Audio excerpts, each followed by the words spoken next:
नमस्कार दोस्तों, स्वागत है आपका द ग्राउंड रिपोर्ट में। मैं हूं समीर आत्मज मिश्र।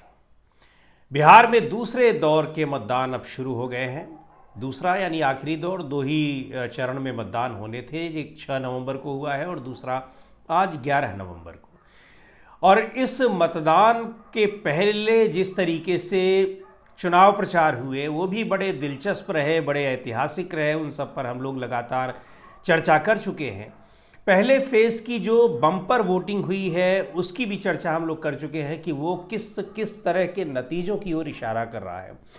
लेकिन इस दौरान जो सबसे महत्वपूर्ण घटना घट रही है वो है भारतीय जनता पार्टी और जनता दल यूनाइटेड के बीच की दूरियां।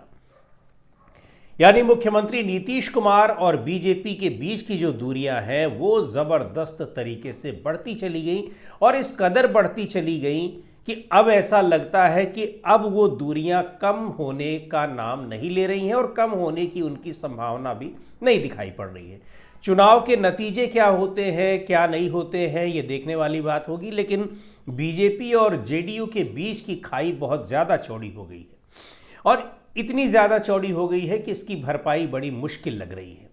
हालांकि नीतीश कुमार ने जिस तरह से भारतीय जनता पार्टी के नेताओं को उनके कथित षड्यंत्रों को लेकर उन पर जो पलटवार किया है और बहुत ही खामोशी के साथ किया, उसका असर न केवल बिहार में राजनीतिक रूप से दिखाई पड़ने लगा, ज़मीन पर दिखाई पड़ने लगा, बल्कि अब आगे आने वाले दिनों में केंद्र सरकार पर भी उसका असर पड़ता हुआ दिखाई पड़ रहा है। और इस बात से बीजेपी का जो शीर्ष नेतृत्व है ज़बरदस्त घबराया हुआ है। एक बड़ी महत्वपूर्ण खबर दोस्तों मिली है कि किस तरीके से, ये तो आपको पता ही है कि गृह मंत्री अमित शाह वहाँ पर लगातार पिछले कई दिनों से बिहार में डेरा डाले हुए हैं। तेजस्वी यादव ने तो सीधे तौर पर आरोप लगाया है और बयान जारी करके कहा है कि गृह मंत्री अमित शाह वहां पर तमाम अधिकारियों को फ़ोन कर रहे हैं, उनसे मिल रहे हैं और पूरी तरीके से चुनावी प्रक्रिया को प्रभावित करने की कोशिश कर रहे हैं। ये सीधे आरोप लगाया और उन्होंने बड़ा एक अपील भी की अधिकारियों से कि अधिकारी क्यों किसी का मोहरा बन रहे हैं। वो आज सरकार में है, कल दूसरे सरकार में होंगे, लेकिन उन्होंने संविधान की शपथ ली है तो अपना उसके हिसाब से उनको काम करना चाहिए। अधिकारियों से, जो वरिष्ठ अधिकारी हैं, बहुत ही सीनियर मोस्ट ऑफिसर्स हैं, उनसे अपील की है। एक बड़े नेता जो कई दिनों से बिहार में जो है डेरा डाल के बैठे हैं, भारत के गृह मंत्री, लगातार जो है अधिकारियों को फ़ोन कराना, मिलना, निर्देश देना, ये सब वो काम कर रहे हैं। और आज शाम की हमको सूचना मिली है कि भाई मुख्यमंत्री आवास से भी जो है कई लोगों, कई अधिकारियों को जो है फ़ोन जा रहा है और कई जगह कहाँ क्या डिस्टर्ब करना है, अपने अपने रेंज में वो अधिकारी कौन बूथों पे डिस्टर्ब करना है, कौन बूथों पे नहीं करना है, इस तरह का निर्देश जो है जा रहा है। हम सभी अधिकारियों से कहेंगे कि भाई संविधान की शपथ आप लोगों ने ली है, न्यायपूर्ण आप लोग काम कीजिए। किसी के दबाव में आकर के, किसी के कहने पे आकर के ये काम मत कीजिए, ये अन्याय मत कीजिए। और जितने अधिकारी हैं उन लोगों को, रेंज के अधिकारियों को बुलाना, निर्देश देना। अब बीजेपी के लोग अब इसी काम में लगे हुए हैं। दूसरी बात यह है कि किस तरह से तमाम दूसरे राज्यों की पुलिस फोर्स वहां पर पहुंचाई गई है, इसकी भी पूरी सूची दी तेजस्वी यादव ने और विपक्ष ये सारे सवाल उठा रहा है। लेकिन अमित शाह डेरा डाले हुए हैं चुनाव को मैनेज करने के लिए, क्या करने के लिए, ये विपक्ष के आरोप है। लेकिन एक और महत्वपूर्ण खबर ये है कि अमित शाह पिछले कई दिनों से इस बात की कोशिश कर रहे हैं कि किसी भी तरीके से उनकी मुख्यमंत्री नीतीश कुमार से मुलाकात हो जाए। पहले भी हमने आपको अपने पिछले वीडियोस में भी बताया है कि प्रधानमंत्री नरेंद्र मोदी और गृह मंत्री अमित शाह से नीतीश कुमार ने मिलना ही बंद कर दिया है। यहाँ तक कि प्रधानमंत्री की एक भी जनसभा में वो साथ में नहीं रहे। पटना में जब उनका रोड शो हुआ, उस रोड शो में भी उन्होंने शिरकत नहीं की और उस दिन उन्होंने अपने तमाम कार्यक्रम जो चुनाव प्रचार के थे दूसरी जगहों पर लगा रखे थे। सीधा मैसेज है कि वो दोनों से मुलाकात नहीं कर रहे, और दोनों से क्या, बीजेपी के किसी भी नेता से नहीं। जेपी नड्डा आए, राजनाथ सिंह आए, उनसे भी उनकी कोई मुलाकात नहीं हुई।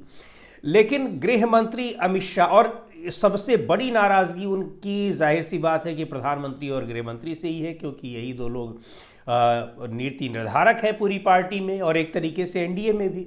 और नीतीश कुमार को इन लोगों ने चेहरा नहीं घोषित किया। नीतीश कुमार की एक और छोटी सी शर्त थी कि कम से कम वो एक सीट पर बड़े भाई की भूमिका में रहे। उस भूमिका को भी भारतीय जनता पार्टी ने छीन लिया। लेकिन उसके बाद फिर नीतीश कुमार ने अपनी राजनीतिक चालें चलनी शुरू कर दी, और जिसका अब भारतीय जनता पार्टी को लग रहा है कि सबसे बड़ा खामियाजा उसी को भुगतना पड़ेगा पूरे के पूरे एनडीए में। तो अमित शाह लगातार ये कोशिश कर रहे हैं कि उनकी मुलाकात नीतीश कुमार से हो जाए, लेकिन नहीं हुई। और अब आज तो मतदान का दिन है, और वो भी आखिरी चरण के मतदान का। अब कोई संभावना भी नहीं है, और अब मुलाकात का कोई फायदा भी नहीं है। दूसरी बात ये कि इन कोशिशों के तहत भारतीय जनता पार्टी ने दूसरे राज्यों के तमाम मुख्यमंत्रियों, नेताओं को भी यहाँ बुलाया। उनके ज़रिए भी नीतीश कुमार को मनाने की कोशिशें हुई, और एक तरीके से ये भी कोशिश हुई कि अमित शाह के साथ उनकी मुलाकात भी हो जाए, लेकिन नहीं हुई। ताज़ा तरीन मामला है आंध्र प्रदेश के मुख्यमंत्री चंद्रबाबू नायडू के बेटे नारा लोकेश का। नारा लोकेश आए प्रचार के आखिरी दिन, और उन्होंने वहाँ पर एक प्रेस कॉन्फ्रेंस भी की पटना में। बीजेपी के तमाम नेता वहाँ मौजूद रहे, लेकिन जनता दल यूनाइटेड का कोई नेता मौजूद नहीं रहा। हालांकि बाद में उन्होंने जनता दल यूनाइटेड के नेताओं से भी मुलाकात की, लेकिन इस मुलाकात के बावजूद नीतीश कुमार पिघले नहीं हैं, और उन्होंने बीजेपी के नेताओं के साथ कोई बातचीत नहीं की।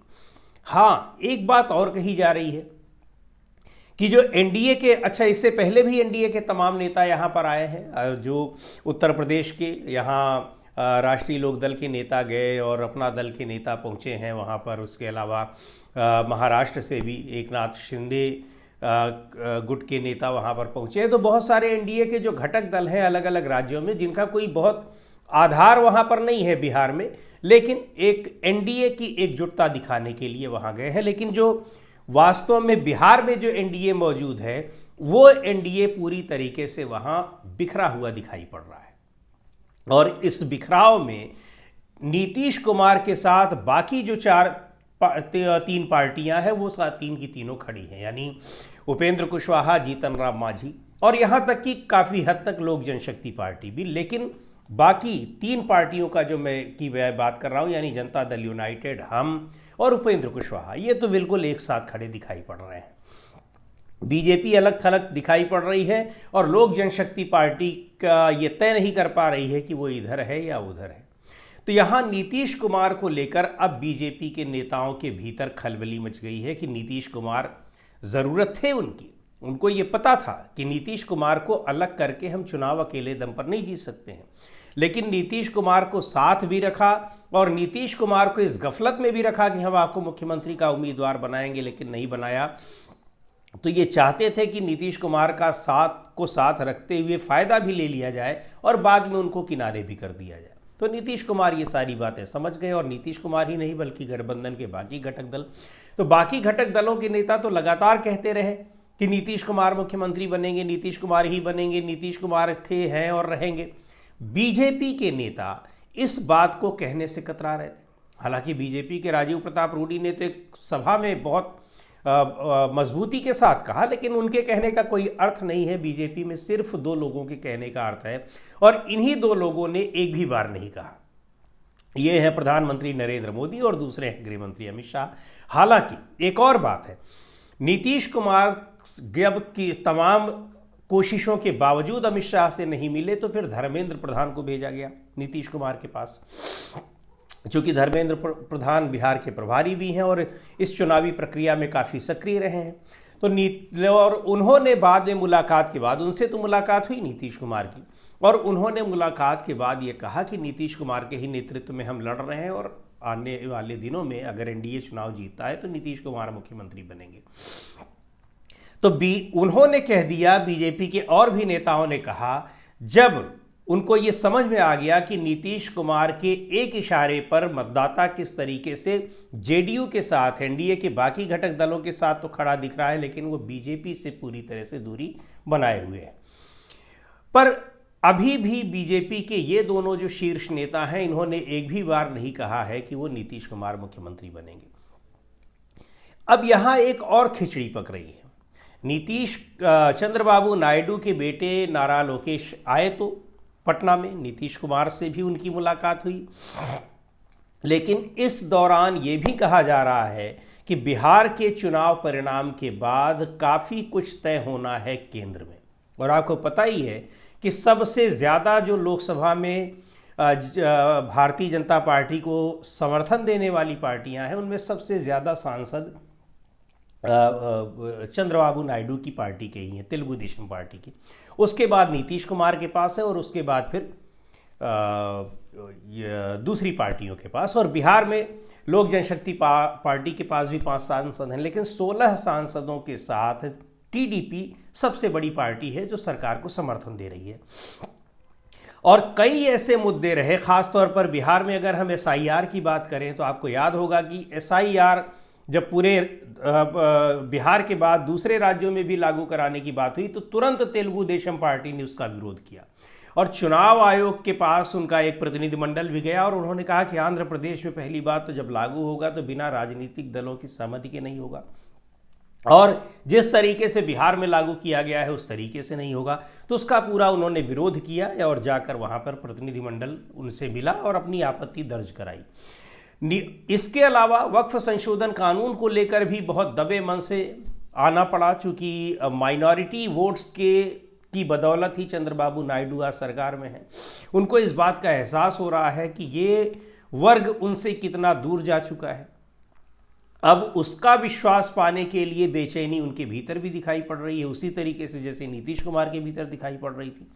तो यहाँ ये भी खिचड़ी पक रही है कि अगर एनडीए की हार होती है या बीजेपी उसकी सीटें कम आती हैं, जिस तरह की उम्मीदें जताई जा रही हैं कि 50 के नीचे बीजेपी की सीटें रहने की संभावना दिखाई पड़ रही है, ऐसी स्थिति में क्या नीतीश कुमार और चंद्रबाबू नायडू ये दोनों ही सरकार से समर्थन वापस लेने का कोई फैसला कर सकते हैं? और अगर ये करते हैं तो फिर बाकी पार्टियों के इनके साथ आने में देर नहीं लगेगी। तो ये एक और घबराहट का बड़ा कारण है।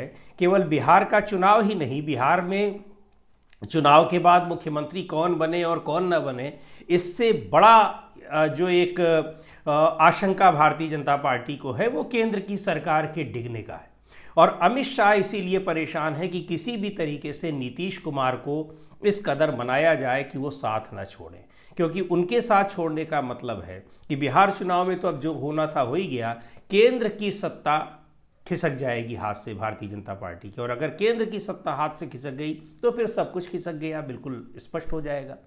तो इसलिए काफ़ी कोशिशें की जा रही हैं, लेकिन नीतीश कुमार जिस तरह से बीजेपी के नेताओं के साथ दूरी बनाए हुए हैं, बिल्कुल अड़े हुए हैं, खासकर प्रधानमंत्री नरेंद्र मोदी और गृह मंत्री अमित शाह इन दोनों से बिल्कुल भी नहीं मिल रहे हैं, इनके साथ किसी मंच पर नहीं दिख रहे हैं, इनके साथ उनकी कोई तस्वीरें नहीं आ रही हैं, उससे ये लगता है कि मामला बहुत आगे बढ़ चुका है और अब नीतीश कुमार के इनके साथ आने, मिलने और साथ में सरकार चलाने की संभावनाएं बिल्कुल खत्म सी हो गई हैं।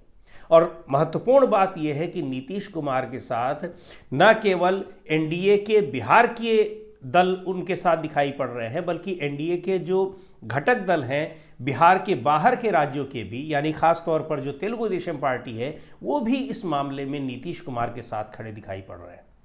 नतीजा क्या होता है देखने वाली बात है। बिहार के चुनाव तो आज समाप्त हो रहे हैं, नतीजा 14 तारीख को निकलेगा, लेकिन 14 तारीख के बाद न केवल बिहार के चुनाव का नतीजा निकलेगा, बल्कि और भी बड़ा नतीजा निकलने की उम्मीद है। होता क्या है देखते हैं। इस वीडियो में इतना ही, अगले वीडियो में फिर मिलेंगे एक नए विषय के साथ, एक नए मुद्दे के साथ। द ग्राउंड रिपोर्ट के यूट्यूब चैनल को आपने अब तक सब्सक्राइब न किया हो तो ज़रूर कर लें। हमारे वीडियोज़ को लाइक करें, शेयर करें और अपने सुझाव भी हमें ज़रूर भेजें।